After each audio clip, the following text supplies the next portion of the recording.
everybody, and welcome to the Tea with Crema. My name is Chris, and I'll be one of your hosts today. And I'm joined by my best friend, Emma. Good afternoon, everyone. Our episode today is a very special one for so many reasons. The big part of it is that we have now officially scheduled breaks in Tea with Crema episodes and seasons. And so today's episode actually marks the end of season 4. Cue. Applause.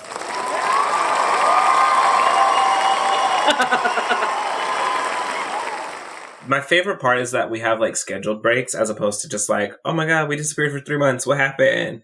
And so it's really great to go into our second official little Tea with Crema break. And so, yes, today is the final episode of season 4. We're very much looking forward to taking some time off, resting, recharging, and being ready to go with season 5 coming soon. Dates and logistics and all that fun stuff to be announced later. But we've also learned that we were doing vision boards a few years and realized that we didn't actually talk about the vision boards again until the end of the year. And so today's episode is a check-in, a mid-year check-in for our 2024 vision boards that we created just to see how's it going. Are we on track?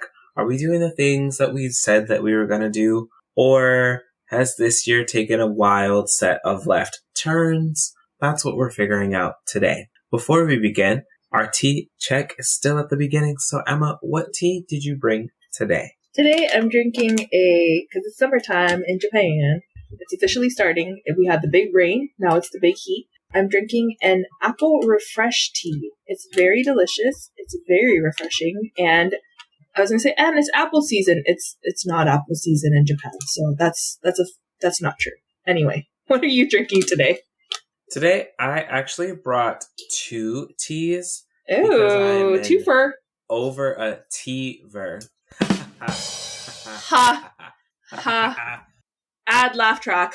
But like the dry laughter track right there. So my first tea that I brought, I turned into an iced tea. And it is from Celestial Seasonings, which is why I brought 2, because it's not necessarily unique. But it is the Vitamin C Shine from Celestial Seasonings. And I just got it because I figured that based on the ingredients, it would be a nice summer iced tea, because a lot of Celestial Seasonings teas do very well in iced versions. And I immediately regretted turning this one into an iced tea. It needed to be hot. What? Oh no! This was definitely one of the few that I was like, oh no, I've made an error in judgment. Any of their other ones are great as iced tea. Vitamin C Shine needed to be not iced. It just had a weird like back flavor. It was soft, like it was very orange forward, but like I don't know, the back flavors did not do well cold. I don't know what happened. Did it taste like too artificial? I wouldn't say that. In fact, it almost tasted too natural. Actually, really? Like, yeah. Oh, interesting. Like, you know, how some ingredients just don't like certain temperatures, and I don't know what ingredients don't like being cold in this tea. Because I brewed it hot and then chilled it to room temperature and then put it in the refrigerator. But yeah, something about this tea was not a fan of being cold, and I will not do this one again. It was a good tea, probably when it was hot, but not cold. Actually, it was. I tried it when it was hot.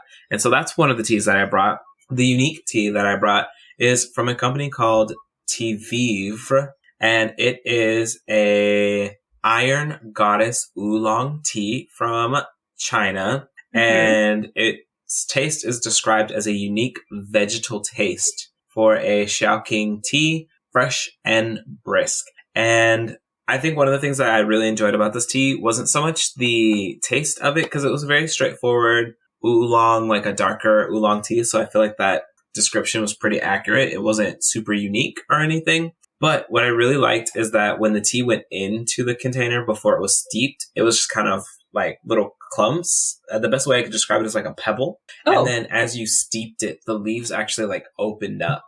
Oh, so cool. By the time it was done steeping, it looked completely different. So that part was really cool just watching it. But overall, I would say a very solid, like 3.5, 4 out of 5 star tea. If you like oolong, then it does the does what it's supposed to do. No fancy flavors. It just is solid, high quality tea. I love that. So, jumping on into it, looking at our vision board, I'm super excited to hear about how yours is going, in part because I don't remember what it even looks like, because of course I don't. And I've been having some really mixed feelings with mine. I'm very excited to do my 2025 vision board because... Oh no! We still have 6 months! Tell me about it. I'm glad we're doing a check-in. I love that. So how about I start? Because it seems like you have had some really strong feelings. So just to like a quick recap of, I guess let's go with our categories and then we'll go into how has 2024 been. Does that sound like a good idea? Yeah. Okay. So quick recap for my categories. I chose 6 categories and I only did 1 goal for each. Because in the past, I've done kind of just like a very free form vision board. So this year I decided to be like super intentional about the 6 categories that I chose and then only trying to, make sure that I hit that goal. So I did physical health, travel, mental health, relationships, financial, and intellectual. So far, I've been pretty good at the mental health one. I did start therapy and I've been going to it, which has been great. But I also put that I would start journaling again. So I bought the journal. I have the things for the journal, have not fully journaled yet. For physical health, I said that I was going to begin marathon training, which I have. And then I got really sick. So then I stopped. So I need to get back on that, which is my summer goal, is actually to start training again more consistently. For the others, I will say, I'm almost there. But again, we're only halfway through the year, which is great. But this is also the episode for making some slight changes. What about you? Give us a recap on your categories. I only made 4 categories this year, and I did it on body, experience, finances, and reading. And honestly... yeah, it's been a journey, an adventure. I'm not doing the things, but I wonder in part if I set myself up for failure in a different way this year than I have in the past. Yeah, it's just different. I do have the categories and I am doing things as it relates to said categories, but like... Can you give us an example? My vision board this year, I think, was too rigid. Interesting. It didn't leave any room for any flexible approaches to anything that could happen unplanned or unscheduled. And so, like, for example, the experiences that I put under experiences, there's not really anything that's like super risky. There's some things that were kind of already inevitabilities for the year. So going on a cruise, I'd already bought the everything to go on said cruise. There was no like, oh, I wonder if, as far as like the 30th birthday, I'm turning 30 this year, no matter what. It's just gonna happen. Like, why is that on here? And then for the budgeting, it was adding a certain amount of money into the bank, which I've done almost the exact same for like 2 years now. So it's like at this point, okay. I will say like the budgeting I've been better at. I did have a runaway spending problem in the year 2023, and I have been far more disciplined in the year 2024. And I'm on track to hitting my 12 or more books. But I think, yeah, the vision board this year was just very safe. It lacked vision. It lacked vision. It's just a board of things that I had already knew that I was going to do. I wonder, and I remember us planning the episode and like talking about everything, and we were like so freeform in 2023. No, what year are we in? Yeah, 2023. So we were really freeformed, right? And it was like almost a little too whimsical. And I remember you saying specifically in the 2024 episode was the thing that you enjoyed about your 2023 episode or your 2023 vision board was that you had that like tracker and you met it. You know, it was like kind of like tangible. So I wonder if in that way you're thinking like, okay, what are things that I for sure can cross off? And there's like a balance, right? Like there's a balance where, yes, you're going on a cruise, but like, okay, let's like envision more beyond that. So it's almost like you put all the things that you knew for sure you were going to check off more or less, rather than, yeah, like let's envision farther than that. So it's like you went from one extreme to the other extreme. Yeah. It sounds like. Mm-hmm. Yeah. I just did too much control over things. And so it's left very little room for flexibility. And I mean, the only feedback that I have for myself is I need to recalibrate, like, what is my intentionality behind the vision board, actually? Right. I have to go back to the literal drawing board and start again and figure out, like, okay, why are you doing this? What are you trying to get out of it? And honestly, is it about accomplishing the things that you've put on the board as specifically and directly as you've put it on there? Or is it something more metaphorical? Is it more about just being cognizant, open, aware? And I think there's room for both experiences in different aspects and components of the vision board. But I did not find, I think part of it is like, yes, I saw myself going from like the whimsical part into now I've created this like very rigid, narrow idea of what the year needs to be in terms of like checking off boxes. And I did this, I did this, I did this. And so maybe it comes from, and I think it got to this because I was using the vision board as that essentially of like, right. I did this, I did this, I did this, I did this. And so I think I really need to kind of like take a step back and recalibrate my intentions around a vision board because yes, I think it has contributed to making the unplanned parts of the year much more challenging because I don't necessarily feel as though any part of my vision board has challenged me to go with the unknown. Yeah. So then, okay, so we're at the halfway part, right? So since you know this, right, you're seeing that this board is very rigid. Do you envision yourself like shifting a little bit, maybe adding more, or is this kind of like, this is the board for the year. I'm going to start again in 2025. I think this is the board for the year. And because like the types of, I think there is merit to what I was trying to accomplish. And the experience of realizing that, oh, this did not work. Yeah, nope, I have to recalibrate entirely. But I also don't want to then try to rush myself through another process. And then, not to say I'm getting it wrong per se, but, you know, I don't want to rush through another process to try to get another vision board for the other half of the year in an attempt to like salvage it when I could maybe just take that time to just maybe not be as married to the vision board in its current iteration and maybe just be open to some other types of experiences, just have a growth mindset kind of thing, and then kind of allow that to also inform and shape what could be beneficial for the 25 board. In what ways can I let go of the rigidity of the 24 vision board? And I think that might be 25 is like embracing a little chaos, embracing the unknown. Right. Because that's not easy for me at all. Not even a little bit. I was going to say, I think that that's also partially part of it, right? Like you very much like to know, right? You like to know what things are happening. So a little chaos might be good for your spirit in 2025. Who knows? Not too much chaos. A little bit of controlled chaos is what I like to call it.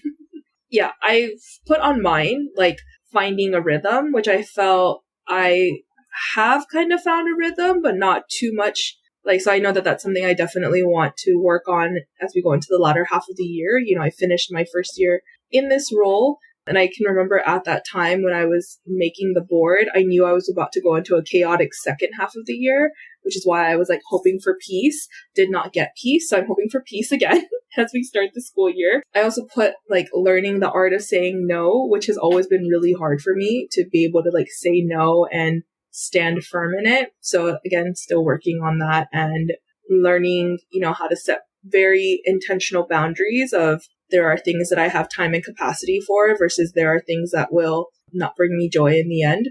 So all good things, all fun things. I did put Fuji on here because I did want to hike Fuji, which may or may not happen. It has to happen in the next 2 months if it is going to happen though, because that's the season. Yeah, that's the only time you can hike Fuji is from June to August. But that's the only time you're allowed to hike it? Yeah. Oh, I didn't realize it was a seasonal. Yeah, because if not, then you'll die. Oh. Because it's... Well, that's helpful. Yeah. So If you ever want to hike Fuji, I mean, you can do it like during the winter time or during those off months, but during summer is like when everything is kind of set up. They have the little huts along the way. They have food along the way. Otherwise, it's just a very long hike. Oh. There's no ceremony or occasion in it, no pomp and circumstance. It just kind of is a long walk. Yeah. I will say, okay, so a thing that you mentioned that I have a question about. You talked about like the peace thing, but like outside of saying, I want peace, what things are you trying to like, I guess, because I don't know if the peace will ever come externally. I think that's what it is. It's like it's an internal what that piece. internal's looking like. Right.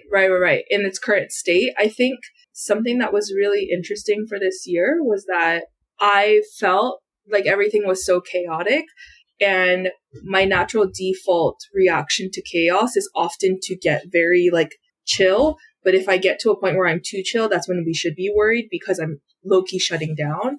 So something that did get brought up a lot in the end of this school year was people were like, wow, you were like so chill. Like you were like, there were so many things that were going wrong and you handled it really well. And I was like, oh yeah, because internally I was crying every day. Like, so I think peace to me just feels like, yeah, I think being able to let go a little bit and like, don't have to control every single aspect. Like you don't have to have your hand in every single thing. It's okay. Like let the chaos go and let it be what it's going to be, and understand that there will be consequences to that and you'll just have to ride it out. So I think there's like a level of peace that I'm just looking for within, and that might more have to do with like my heightened anxiety through a lot of this past year. So I guess it just looks like actually being chill when I look chill. And figuring out some techniques to actually make that happen. Because it's definitely more than just saying, I want to be relaxed. Right. It's like getting to a point where I can be okay with saying it is what it's going to be. And being okay. Like that I've done everything that I could to this thing for this decision. Yeah. It ain't easy. But that's kind of part of the journey. And I think that's part of the purpose of the vision boards is to really look at like, cool, we talked about it, but are we doing anything? Or are we just kind of out here? There's a fine medium of like, now I fall into like too rigid of check. But then also we can't just be out here saying like, I want world peace. Okay, but like, but how? Like, really though?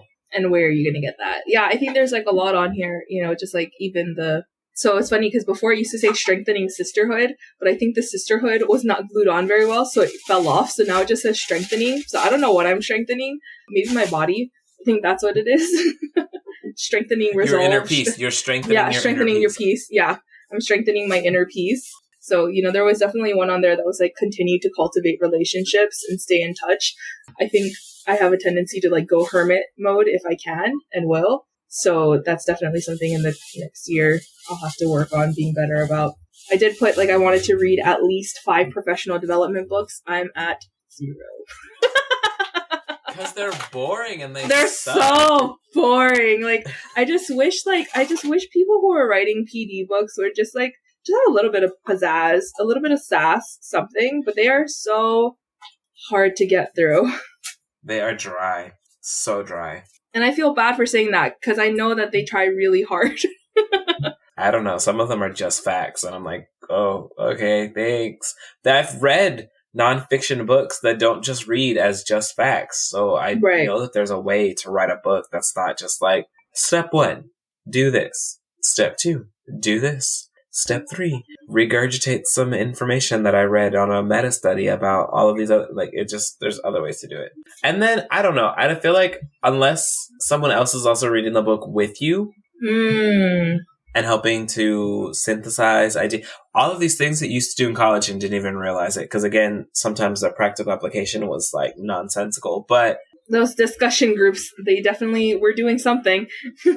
A little something. Why were we talking about random books that I don't care about still in my life? Like, okay. But, maybe if we'd really emphasize the habits of discussion as opposed to, like, the literary devices used in the book of Mice and Men by John Stott. Like, who cares about that book? But you know what? Knowing our teachers, especially I feel like in high school, they probably did explain. We just were not listening. Also very possible, very likely, especially with me. That's it is what it is. But I'm At this point, recalibrating my entire 2024, because it has been legitimately rough. There have been some like very wild things happening in the year 2024. I'm very excited to share about all of it when we do our end of year episode. I think no small part of that is because I don't like speaking on events that aren't done.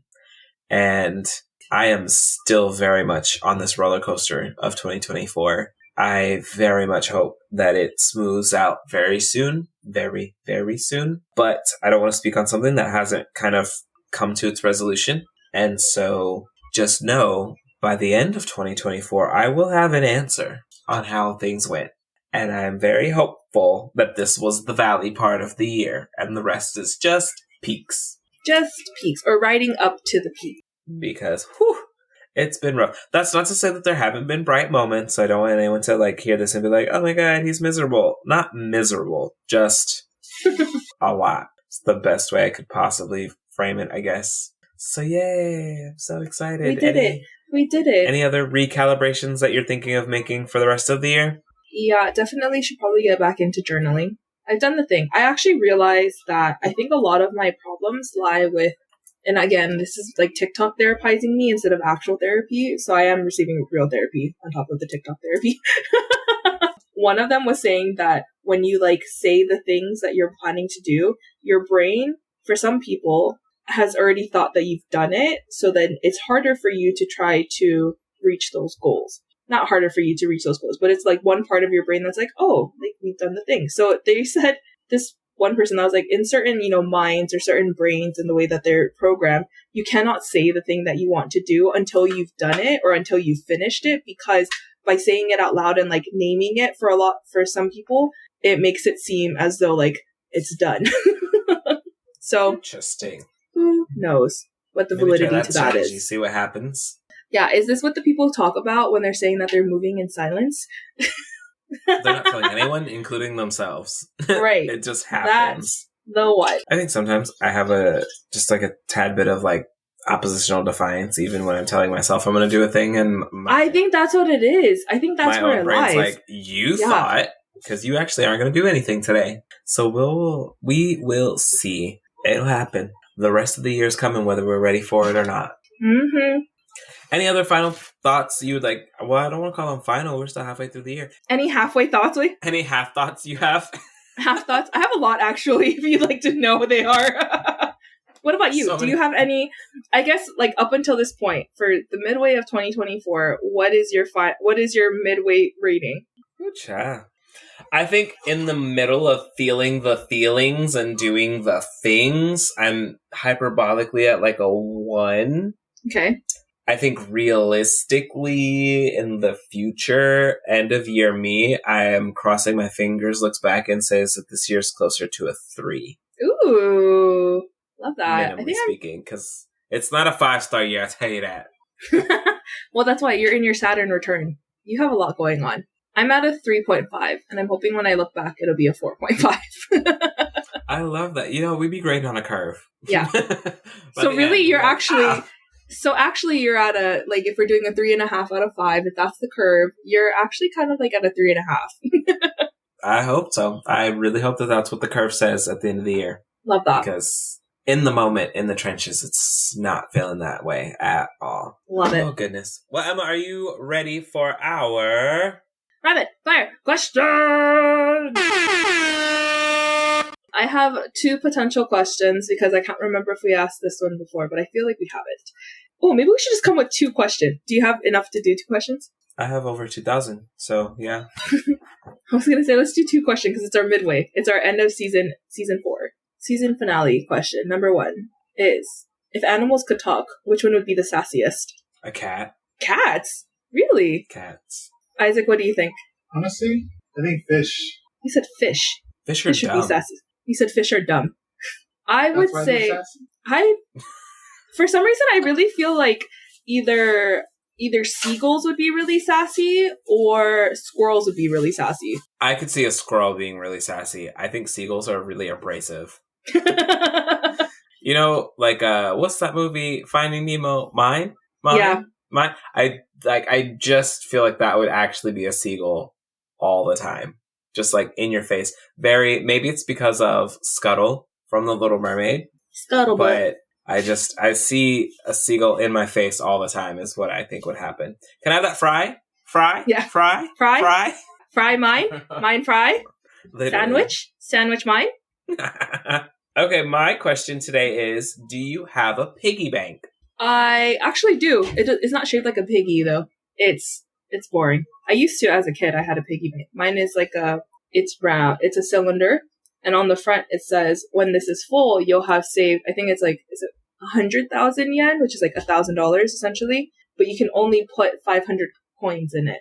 I mean, I'm only putting 500 coins in it because that's the whole premise of it. But Isaac was putting other coins in it, so there's probably going to be a little less than 100,000. We had a whole conversation. It's fine. We've gotten over it. But yes, that is my piggy bank. Do you have my one? defense, it was when I first moved here, and I did not No understand one it yet. can hear you. It's okay. Next.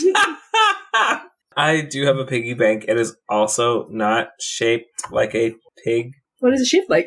I don't want to tell you. It's a secret. Okay. Okay. My second question is, what is a random skill / party trick that you've always wanted to learn?